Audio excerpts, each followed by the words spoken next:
इससे पहले मैंने 7 वीडियोस बनाए हैं 15-15 मिनट के, जिसमें वर्क एनर्जी पावर हमारा एनसीईआरटी चैप्टर 6 का चल रहा है।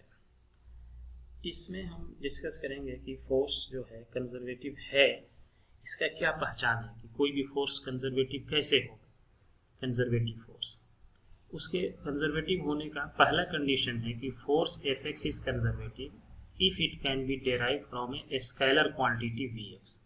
Vx is potential energy. तो हमने पहले भी ये देखा था कि फोर्स जब हम निकालते थे तो ये माइनस dVx बाई dx होता था, और इसको जब हम डिफरेंशिएट करेंगे नेगेटिव साइन लेके तो हमको फोर्स निकल के आता था, जो कि ग्रेविटेशनल फोर्स के इक्वल टू था। ये हमने पार्ट 6 में डिस्कस किया हुआ है।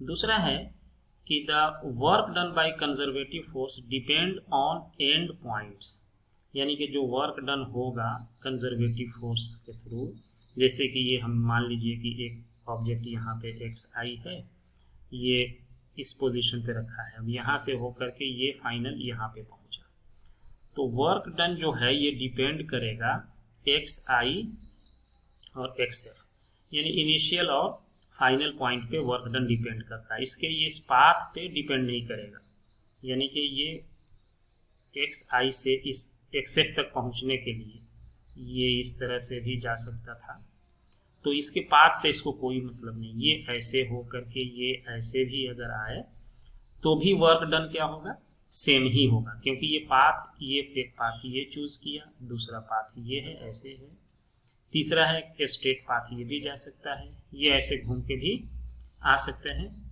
तो ये हमारे सारे पार्ट में जो है जो वर्क डन होता है वो, तो यानी कि वर्क जो है हमारा ये पाथ पे डिपेंड नहीं करे, यानी कि इनिशियल और फाइनल पॉइंट हमारा अगर ये है, ये किसी पाथ से जाए, ऐसे होके इस तरह से जाए यहाँ पे, या सीधे चला जाए यहाँ से यहाँ तक, या कोई ऐसे घूम के यहाँ तक आए, तो ये इनिशियल पॉइंट हमारा ये है और फाइनल पॉइंट ये है।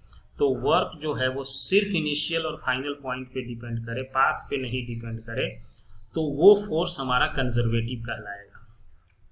फ्रिक्शन का फोर्स कंजर्वेटिव नहीं होता है, क्योंकि उसका वर्क पाथ पे डिपेंड करता है।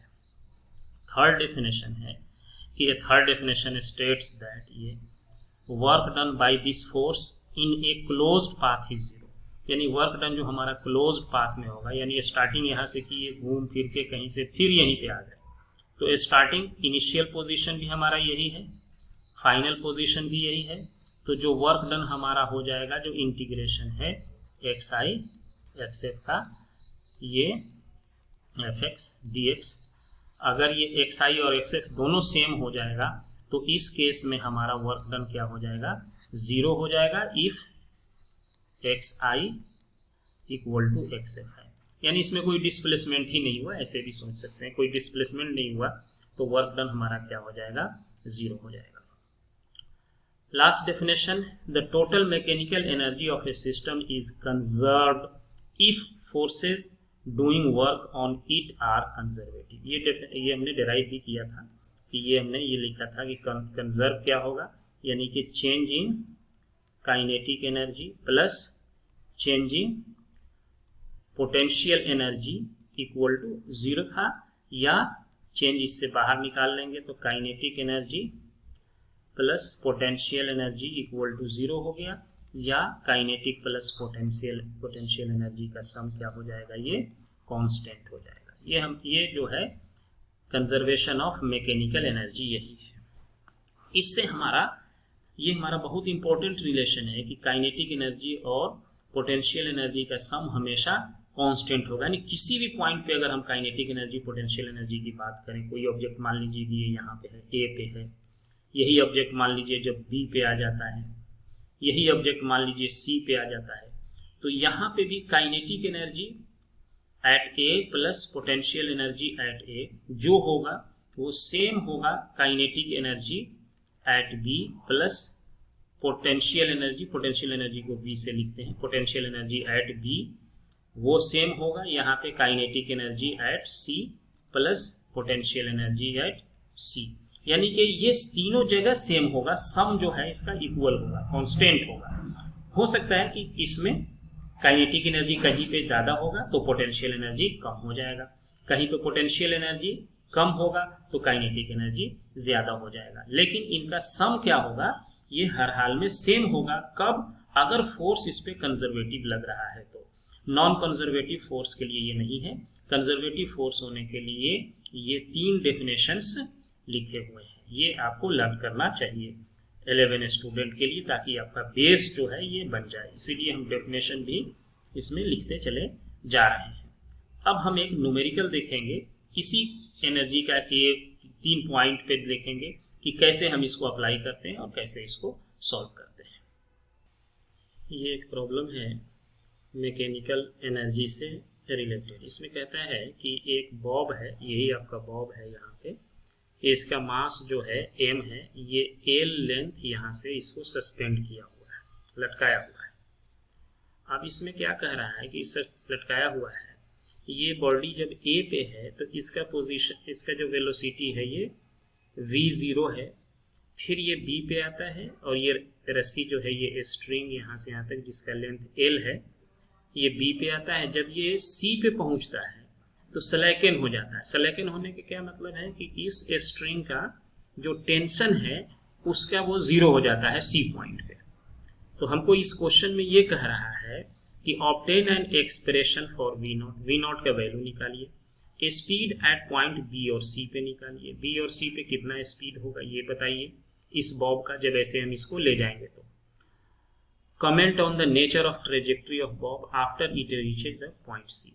और एक और निकालना है कि काइनेटिक एनर्जी B पे और C पे, इन दोनों का रेशियो बताना है।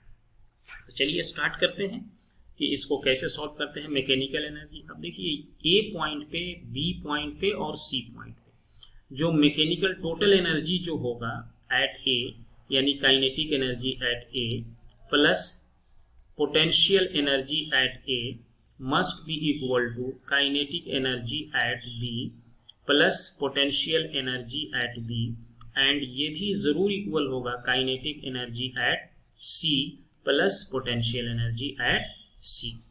यही हमारा कंजर्वेशन ऑफ मैकेनिकल एनर्जी का लॉ है।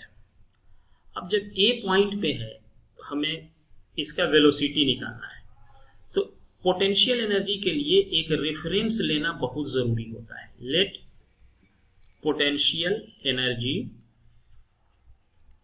Eight A equal to 0। Potential energy मान लीजिए कि A पे 0 है, और इस टोटल एनर्जी को, इस एनर्जी को, इस एनर्जी को और इस टोटल एनर्जी को किससे, E से डिनोट करते हैं, टोटल एनर्जी को। तो A पे टोटल एनर्जी आपका क्या हो जाएगा, E equal to potential energy तो A पे क्या है, 0 है, तो काइनेटिक एनर्जी सिर्फ बचा, वो क्या हो जाएगा, हाफ mv0 स्क्वायर। A पे हमारा टोटल एनर्जी निकल गया। अब A पॉइंट पे और देखिए, A जो पॉइंट है इस पे जब ये ऐसे मूव कर रहा है, ये सर्कुलर पाथ है, तो A पॉइंट पे अगर हम फ्री बॉडी डायग्राम ड्रॉ करें तो इसका mg कैसे एक्ट करेगा, नीचे, टेंशन किधर इसका लगेगा, स्ट्रिंग का ऊपर, तो T माइनस mg जो होगा एट A पे, TA माइनस mg हो जाएगा एट A पे, TA minus mg at A पे, ये हमारा क्या हो जाएगा, mv स्क्वायर बाई l क्या, ये हमारा सर्कुलर मोशन का सेंट्रीपिटल एक्सेलरेशन है, mv स्क्वायर बाई r जो होता था वही mv square by r centripetal acceleration है। अब इस l क्या हो गया, इसका रेडियस है, इसीलिए ये l यहाँ पे यूज किया गया है। इस इक्वेशन को मान लेते हैं कि ये 1 है, या इसको मान लीजिए कि ये 2 है, ये इक्वेशन हमारा 1 है। अब जो है फिर आप आ जाइए किस पर, C पॉइंट पे। जैसे ही C पे पहुंचते हैं क्या होता है, C पॉइंट पे, C वाला C पॉइंट पे क्या होगा कि स्ट्रिंग सेलेक्ट कर जाता है, यानी कि इसमें टेंशन C पे, रस्सी में क्या हो जाता है, खत्म हो जाता है, टेंशन नहीं रहेगा। तो एट C पे अगर हम बात करें, at C TC tension in the string becomes 0। अब इस पे कौन सा फोर्स एक्ट करेगा, C देखिए ये ऊपर है यहाँ पे, तो यहाँ पे mg सीधे नीचे एक्ट करेगा, क्योंकि टेंशन इसमें 0 हो गया है तो टेंशन लगेगा नहीं इस रस्सी में। तो अब C पे जब हम बात करेंगे वेलोसिटी का, तो सिर्फ सेंट्रीपिटल फोर्स कौन सा लग रहा है, mg, मास m हो गया इसका, वेलोसिटी C पे क्या है, vc है, mv²/r, और रेडियस इसका क्या है, l है। इसको सॉल्व करके हमको वेलोसिटी एट C पे निकल जाएगा। ये m से m इसका कैंसिल हो गया, ये इधर l से जाके इसमें मल्टीप्लाई हो जाएगा, तो vc equal to √l into g हो जाएगा। यानी कि ये हमारा C पॉइंट पे वेलोसिटी निकल गया। तो हमारा वेलोसिटी निकल गया C पॉइंट पे। अब टोटल एनर्जी लिखते हैं C पे। Total energy at C, EC total energy यानी पोटेंशियल एनर्जी।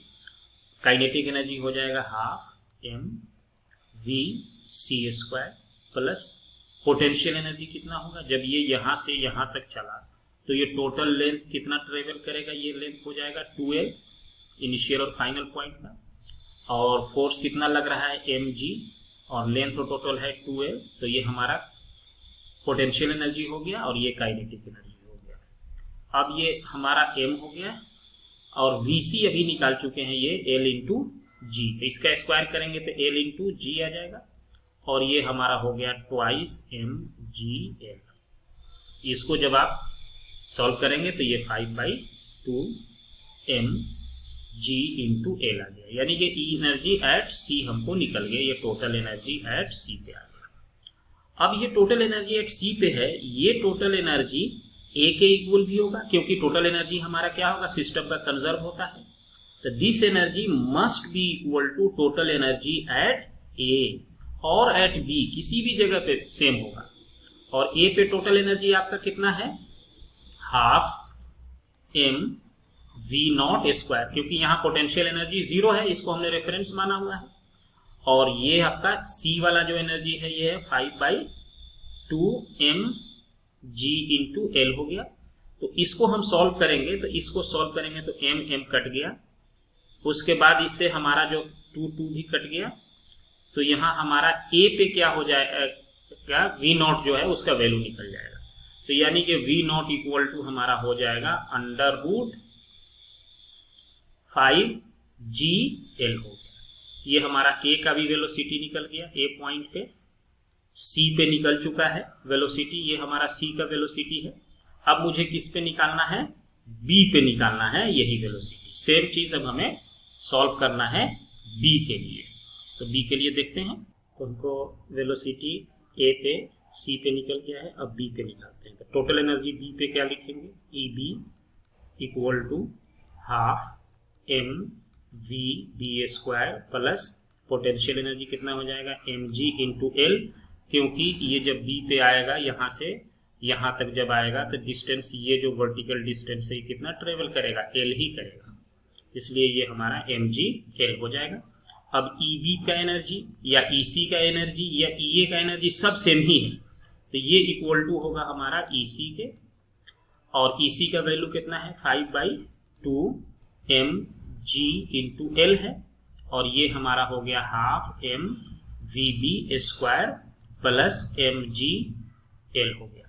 इसको सॉल्व करेंगे तो m कट जाएगा सारे तरफ से, m कट गया यहाँ से, और इसको जब हम सॉल्व करते हैं तो हमारा VB जो है ये आ जाएगा √3gl, ये हमारा निकल गया। तो सारे पॉइंट पे हमने वेलोसिटी निकाल लिया। अब कुछ नहीं है, काइनेटिक एनर्जी निकालना है at B and kinetic energy at C, इस दोनों का रेशियो निकालना है। तो काइनेटिक एनर्जी एट B हो जाएगा half mv/b² by half mv/c²। ये हाफ m खत्म हो गया, VB का स्क्वायर करेंगे तो 3gl बाई VC कितना है, देखिए VC यहाँ है आपको LG है, तो LG हो गया ये, तो ये LG कट गया, यानी कि 3 हो गया। इन दोनों का रेशियो हमारा क्या आ गया, 3/1 हो गया। यानी B पे जो काइनेटिक एनर्जी है और C पे जो काइनेटिक एनर्जी है, C पे काइनेटिक एनर्जी का B पे काइनेटिक एनर्जी क्या हो गया, ज्यादा है, क्योंकि यहाँ पोटेंशियल एनर्जी आपका B पे क्या है, कम है, mg इंटू l है। इसीलिए यहाँ पे काइनेटिक एनर्जी इंक्रीज कर गया है।